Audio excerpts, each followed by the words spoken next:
For voters in Gujarat, especially Ahmedabad and Gandhinagar, the BJP's performance is a mixed bag. But in the Saffron Party's Bastion, the party has a loyal support base. We caught up with some of the voters in Ahmedabad and spoke to them about issues that they consider while voting.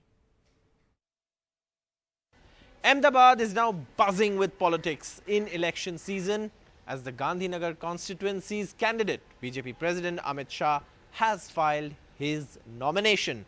But politics is beyond the state of Gujarat here. It's the BJP Bastion. So obviously there are a lot of BJP supporters who believe that it should be the BJP that should be voted back to power. On the other hand, there are critics of the government as well.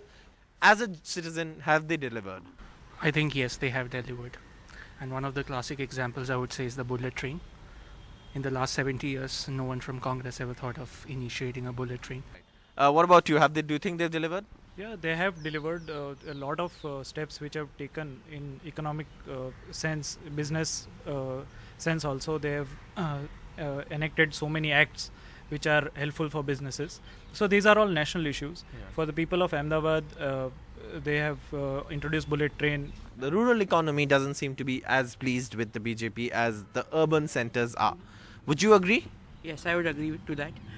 Considering that there are a lot of college-going students who just graduated, who I know do not have jobs, do not have a livelihood. Even basic jobs that would be 6,000 to 8,000 rupees a month are very hard to come by. What about you? Where do you think they've delivered? Where do you think they've not delivered?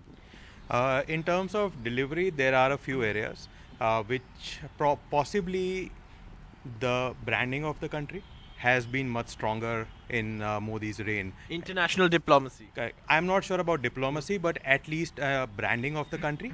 Politicians offer a lot of things just before the elections. Most of them go unpromised. Same is the case here. So all the core issues are obviously just lying there. Whether it's jobs, it is the economy of the country, inequality. What about you? Do you think they've delivered, or do you think they've fallen short? I think they've delivered, but there are some issues which I find personally, so bits like the beef ban, or what you should eat and what you should not eat. So I think the focus has been on a lot of petty issues rather than bigger issues. Why is national security such a big issue for the government? Do you think that is a vote catcher? Till now we were not inflicting any costs on them. Now they know that if they अभी आंख उठा के देखेंगे तो सामने जवाब मिलेगा, इसलिए वो अभी फिर से आंख उठा के देखेंगे नहीं इधर. What is the issue that matters to you? Is it national security like he's saying, or is it something else? Is it jobs? What is it? I mean, it's very difficult to answer this question because all these issues are equally important to me.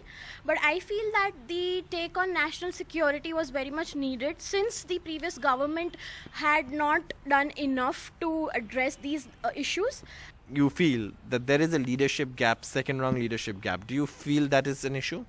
I do feel that is an issue. Ever since our Prime Minister, our Chief Minister, who then became the Prime Minister, left, I'm not seeing enough development happening in Gujarat, and I strongly feel that it has left a very staunch leadership void in Gujarat, and I don't want that to happen at a national level.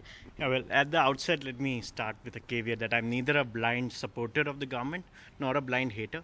But what I would say is that in a way, the Mahagathbandhan, let's look at it that way. What are the options that we have? Unfortunately, the regional parties, when it comes to a national election, at least in state of Gujarat or say Rajasthan, it's a straight fight where the Congress party has still gone back to the dynasty, offering Priyanka Gandhi. They have not actually, chosen leaders who would actually captivate the imagination of the youth. A classical example, if I were to point out, was the leaders of Rajasthan and Madhya Pradesh.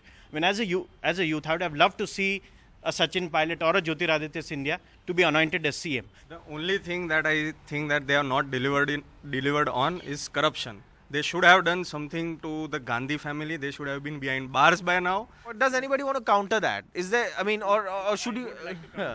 I think you had the successive BJP governments in Haryana and Rajasthan stating that, oh, Robert Vadra has there are multiple land scams that has happened, and the fact is that there seems to be a feeling that there is a tacit understanding between the family and probably maybe the BJP and